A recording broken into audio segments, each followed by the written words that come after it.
Efficiency is my love language. And what really hurts my soul is when I see working moms adding so much extra work into their pumping routine and managing their milk supply that it's creating chaos in their life. So in this video, I really want to talk about some ways that we can work smarter, not harder, and actually take some things off your plate and make your life easier as a pumping working mom. If you're new here, my name is Allison Tolman. I help working moms get control of their milk supply and their pumping experience by learning to use a breast pump fast and efficiently at work to create peace in their life so they can meet their breastfeeding goals and still continue to thrive in their career. If that's the kind of help that you're looking for, there's a link down below that you can apply to work with me. We've helped nearly 200 moms at this point into finding this peace and balance in their life surrounding their pumping experience. And one that comes to mind is Samantha. I'll actually put her video here for you to watch if you want. But she actually hit her 6-month feeding goal and decided to keep going. I think now she's almost nearing that 1-year mark. So she only wanted to make it 6 years, or 6 months, well, 6 years, heavens. But found that things were working so well that she just has been able to continue on and is actually going to be able to avoid formula altogether. We're so proud of her. And I think you'll really enjoy listening to her story. But let's dive into the video topic today, working smarter, not harder. We're talking mostly to working moms here, okay, because you have so much on your plate. Let's see what we can do to take some of it off. So number one is to practice pumping and bottle feeding on maternity leave. Now, if you're already off maternity leave and struggling, that's not a problem. You haven't ruined your experience. But if you're pregnant or on maternity leave, kind of prepping to go back to work, this is a great time to practice pumping and bottle feeding. It's going to make your transition a lot easier.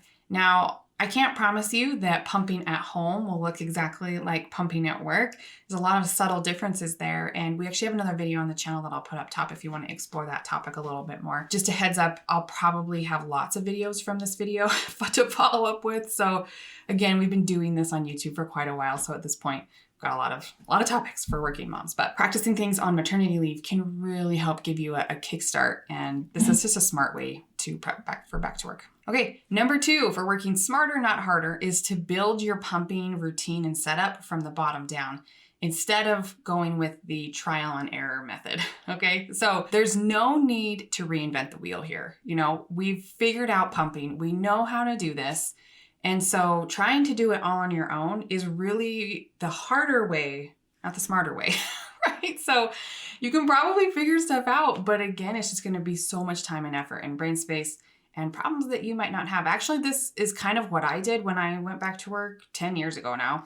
There wasn't help, so I was forced to do it on my own. I kind of made it to my goals, but it wasn't the best, and we didn't actually get to where I was hoping for. And not only that, not just even the end goal aspect, every single day was frustrating because I was breastfeeding really well and I was not able to pump enough milk for him at daycare, which made no sense in my brain, right? And it just kind of slowly went down and down and down.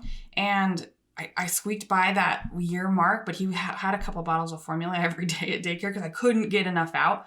Although there was enough, he was feeding fine. So it was frustrating, to say the least, right? Every single day was anxiety about how much can I pump for the next day? What is the daycare going to say to me? So I really wish I had, for one, had the information to start at the bottom and work up the top. So we talk about something actually inside my program called the Proficient Pumping Pyramid. It's a tongue twister, but it really is a pyramid. And the bottom level, is milk expression frequency. How often do you need to express milk from your breast, right?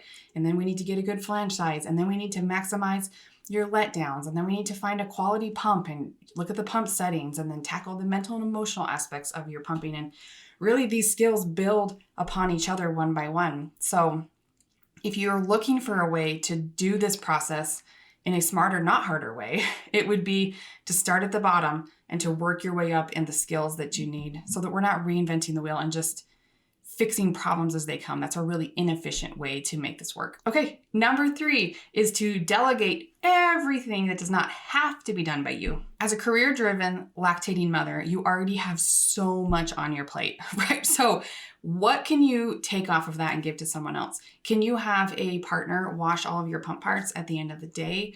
Can you utilize a meal service so that you're not having to think about and deal with grocery shopping and meal planning?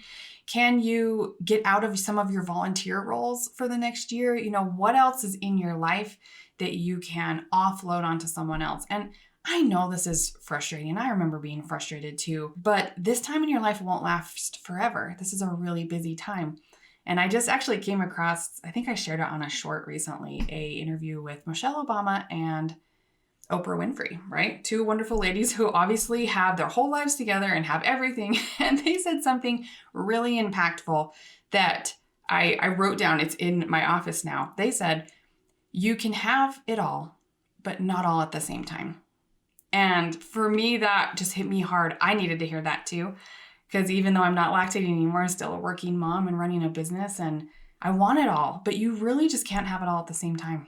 And so if you can delegate anything that's possible in this time of your life, that's how you work smarter, not harder. I know you can probably do everything, but at what cost? What cost to your mental health, your sanity, and your joy in this experience? So to be smart about this, see what you can offload. Okay, number 4 is consider utilizing a wearable pump when necessary. All right, now wearable pumps have their pros and cons, right? And I never recommend starting with a wearable pump to begin your pumping experience. You really do need a solid foundation of how to pump, how your body responds to pumping, what your milk supply looks like. And to do that, we use a traditional pump. But there are a lot of jobs and scenarios where utilizing a wearable pump, even if it is slightly less efficient, hopefully we can get it just as efficient. Like that's the goal, right?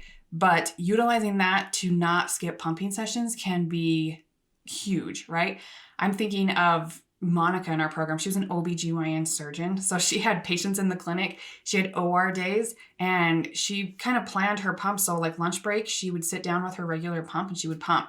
And then she would use a wearable pump when she was in between seeing patients or in the days in the OR and just kind of made it work. But she had such a firm understanding of how pumping worked and how it worked for her that she was able to utilize a wearable pump in her workplace to be able to maintain the milk that she needed. So that was really cool. And really one of those hacks to just work smarter, not harder. Ooh, number 5, this is one of my favorites because it's just so efficient, right?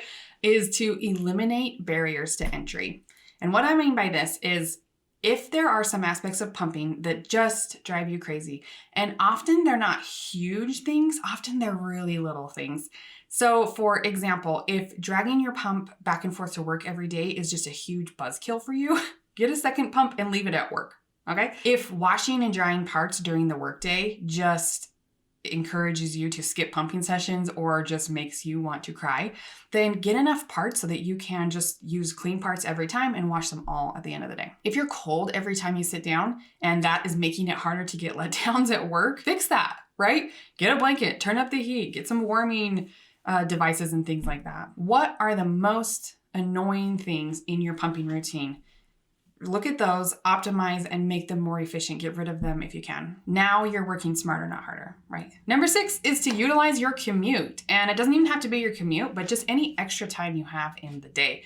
So finding a little bit of extra time, even if it's a shorter than normal pumping session, can really make a big difference in the overall supply in that 24-hour period. Because even if you're just pumping a couple extra ounces a day, sometimes that's the difference between I have barely enough or not quite enough to now I'm actually getting there, right? This can also push back, if you pumped on your morning commute or whatever, even if it was 10 minutes, 15 minutes, right? Short session, it can push back the need for your first pumping session into your workday. So you can get to work, start working. You might be able to eliminate a whole pump during your workday by pumping on those commutes, Again, you do kind of need to have a good understanding of your milk supply, what it can tolerate and do, things like that. But multitasking just makes my heart happy. So if we can pump while we're driving or sitting on the train or whatever, that might be a nice solution to just sneak in some of those extra ounces for you. Number 7 is super important. And I'm very passionate about this. Multiple other videos on the channel about this, but that is to optimize your pumping schedule for you. Okay. So I am a firm believer that there is no one size fits all or even one size fits most pumping schedule. So I get comments all the time of, should I be pumping every 3 hours? Okay. I don't know. who are you? Right? Like, I know Google and Pinterest probably said that and just like pump every 3 hours or pump 120 or 200 minutes a day or whatever. But there are 3 really important factors when it comes to creating a schedule that is most efficient for you. And again, like pumping every 3 hours might be like a standard or something. But we're in this video talking about efficiency, right? So if you don't have to pump 9 times a day, don't pump 9 times a day, right? If you can get away with 5, let's do that, right? This is efficiency hard at work. 3 most important factors for determining your schedule are: where's your milk supply at right now? How much can your breast hold? So what's your individual milk storage capacity? And what are your overall goals? All right, we actually have another video I'm going to link called Can You Pump Less? And we kind of talk about milk storage capacity in there, and you can kind of discover, is this, how can I figure out what mine is and how often or not often do you need to be pumping? So this can be really key. And again, one of the reasons that I'm really passionate about working with the moms that I do inside my program is because it's not a one size fits all. And we kind of have to have a basic level of understanding of milk supply and pumping to be able to figure out what works best for you individually. You are unique, right? You're also not unique. And there's a lot of things that are just standard and that we see across a lot of professions, a lot of different working moms, And so that's why it's so fun to be in our program with our community. So you get the education that you need, you can figure out what works best for you, and then you can commiserate with all the other working moms who are doing exactly what you're doing. There's so many similarities in how you feel and what you're doing. So again, just throwing it out there, if that is a program and a community and you are interested in long-term coaching with me, kind of making things more efficient and practical in your life, there's an application down below. Okay, let's move on. The next one is have a plan for when the plan fails. And I've actually been looking forward to this one because I have to share a story with you from Janet. She made a post in our community forum that had me laughing, crying, and smiling all in 30 seconds because it was so relatable. Anyway, I have to share this with you. She said, "I'm calling this a win because I know others out there will understand. Thanks to this program, I was prepared for the nonsense I've experienced today. My first pump during my shift was pitiful, especially for this time of day, and I was admittedly stressing about it when I went about my work for the next few hours. Next session, I realized that I never adjusted my pump off the very low stimulation mode I was in, LOL. Had a great second session. The third one, my pump ran out of batteries. So I did have some extra batteries and a charger on hand, thanks all to the preparation suggested in the lesson." She's talking about our curriculum. "It's a win because everything is actually going to be fine today. Good luck to all of you out there. May everything be fine." And I can almost guarantee, as a working pumping mom, that you will have a day like this where you forgot your duck bills or a bottle or your whole pump, or you had a meeting that pushed your pumping sessions and you accidentally skipped one, right? Or something came up, you got really engrossed in a task and honestly forgot to stop and pump. Or you're sick, or your period starts and your supply drops. There are so many variables.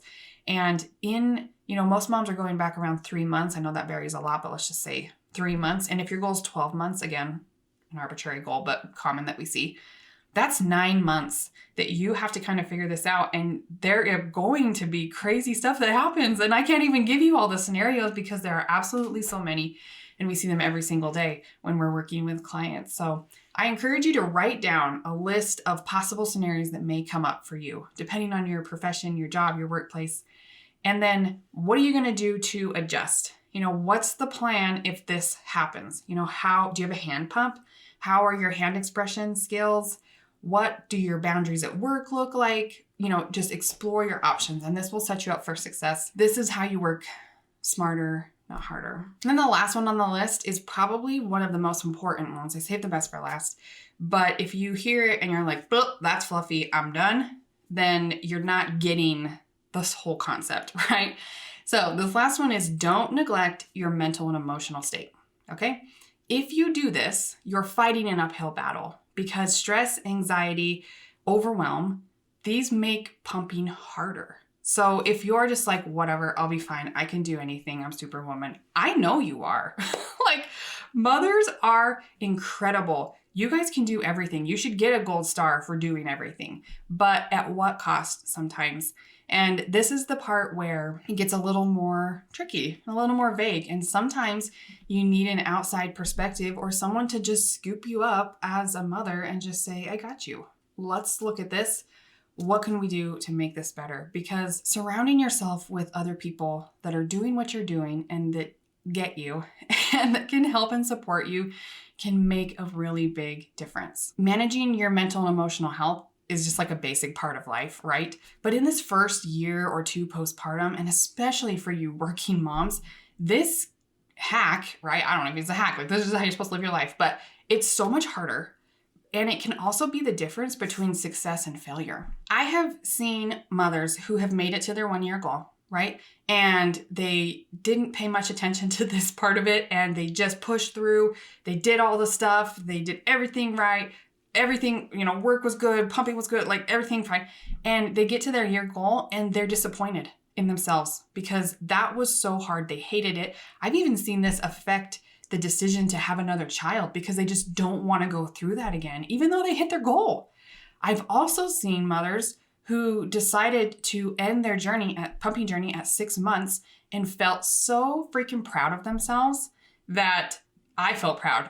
Like they were in control and they knew what was best for them and they had been efficient in the time that they had and they made an educated decision that this is where they're done and they pivoted to the new chapter of their life and felt awesome about it. That's what I'm saying is the mental and emotional aspects of this journey can really be the difference between success and failure. And I'm not just talking about the amount of breast milk that you're able to give your baby.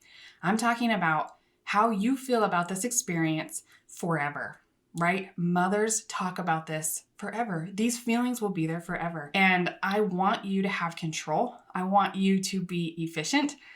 If you don't care about being efficient, that's fine. But efficiency makes my heart happy.